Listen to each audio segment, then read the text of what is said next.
I spend quite a bit of time being upset about my own life. Instead of focusing on the good things, I tend to focus on the bad things because those are the things I'm supposed to be fixing, right? But I've noticed this morning my blessings have just popped out a bit, and I've realized, hey, wait a minute. There are so many people out there who are probably actively praying for some of the blessings that I have. For instance, I live in a condo in a really affluent town, but my rent is really cheap. How many people out there are absolutely struggling to lock down some sort of blessing like that? How dare I sit here and focus on the bad? It's important to focus on the bad things. They need to be fixed. But truthfully, I spend most time complaining to the Lord about how I can't figure out how to fix the problems instead of saying thank you for the tools that I have to fix them.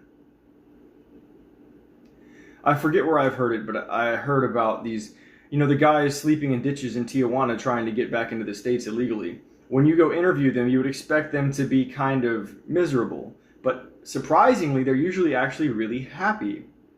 And I think we can deduce that it's because, well, they're chasing their goals.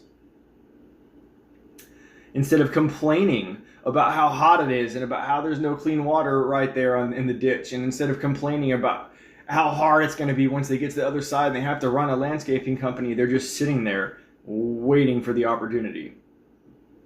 And, we can all take a page out of that book, because you might think that your life is a ditch. But one man's ditch is the beginning of another man's hero arc.